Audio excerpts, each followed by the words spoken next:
Scooter है या अमिताभ बच्चन। सागर शास्त्री नाम के एक शिक्षक थे। प्राइमरी स्कूल के बच्चों को पढ़ाते थे। उनका स्कूल गांव से 7 किलोमीटर दूर था। उनके पास कोई वाहन नहीं था। स्कूल के आसपास का इलाका पूरी तरह सुनसान था, इसलिए वे अक्सर किसी से लिफ्ट मांगते थे। कभी कभी लिफ्ट नहीं मिलती थी तो पैदल ही चले जाते थे, ये सोचकर कि भगवान ने मुझे 2 पैर दिए हैं, कब काम आएंगे। जब सागर जी रोज लिफ्ट मांगने खड़े होते थे तो उन्हें लगता था कि सरकार ने इतनी सुनसान जगह पर स्कूल क्यों खोला।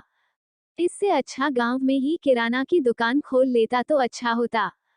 रोज रोज की भागदौड़ से बचने के लिए सागर शास्त्री जी ने कुछ पैसे बचाए और होंडा कंपनी का एक नया स्कूटर खरीद लिया।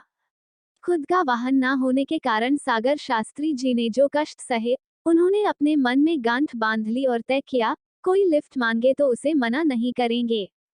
क्योंकि उनको ये पता था कि अगर कोई हमें लिफ्ट के लिए मना करता था तो कितना बुरा लगता है। अब सागर जी रोज अपने स्कूटर से स्कूल जाते थे और रास्ते में कोई उनसे रोज लिफ्ट मांगकर उनके साथ चला जाता था। वापसी के रास्ते में भी कोई ना कोई उनके साथ आता था।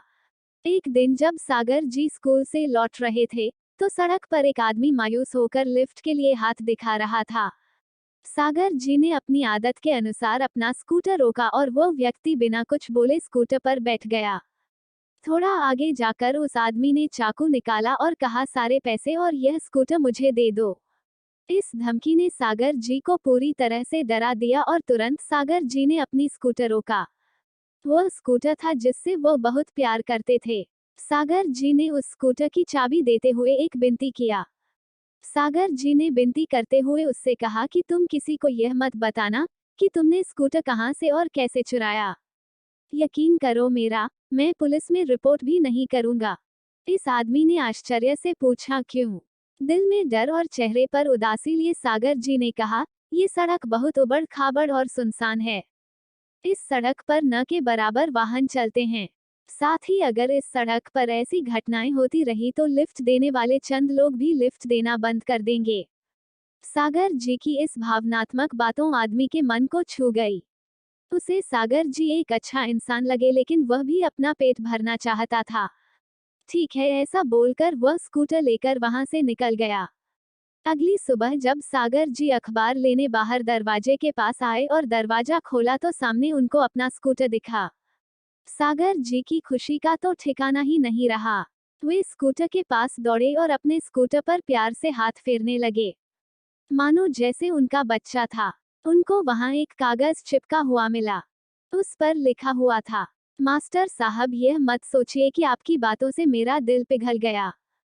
कल मैंने आपका स्कूटर चुराया और गांव गया और सोचा कि उसे भंगार वाले को बेच दूं, लेकिन जैसे ही भंगार वाले ने वह स्कूटर देखा, मेरे कुछ कहने से पहले ही वह भंगार वाला बोला, अरे ये तो मास्टर साहब का स्कूटर है। उससे बचाने के लिए प्रयास में मैंने उसे कहा, हाँ मास्टर साहब ने मुझे बाजार में काम से भेजा है। शायद उसे मुझ पर शक हो गया था। मैं वहां से चला गया और एक बेकरी में गया। मुझे बहुत भूख लगी थी और ऐसा सोचा कुछ खा लूं।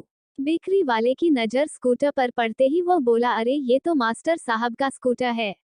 ये सुनकर मैं तो डर गया और असमंजस से बोला, हाँ ये चीजें मैं उनके लिए ही ले जा रहा हूँ क्योंकि उनके घर पर कुछ मेहमान आए हुए हैं। किसी तरह मैं वहां से भागा। फिर मैंने सोचा कि गांव से बाहर जाकर उसे कहीं बेच दूं। मैं कुछ ही दूर गया था कि टोल नाके पर पुलिस ने मुझे पकड़ लिया और गुस्से में मुझसे पूछा कि कहाँ जा रहे हो और यह मास्टर साहब का स्कूटर आपके पास कैसे आया। फिर मैं कोई बहाना बनाकर वहां से भाग गया। मैं भागते भागते थक गया हूँ। मास्टर साहब, आपका स्कूटर है या अमिताभ बच्चन? हर कोई उसे जानता है। मैं आपकी अमानत आपको सौंप रहा हूँ। उसे बेचने की मुझमें ना तो हिम्मत है और ना ही ताकत। आपको हुई परेशानी के लिए मुझे माफ कर दो और परेशानी के बदले में मैंने आपके स्कूटर की टंकी भरवा दी है। इस पत्र को पढ़कर सागर जी मुस्कुराया और कहा, कर भला तो हो भला। अगर आप दिल के नेक इंसान हो तो आपके आसपास के लोग निश्चित रूप से खुश होंगे, इसलिए जीवन में कभी भी किसी की मदद करने के लिए पीछे नहीं हटना चाहिए। धन्यवाद।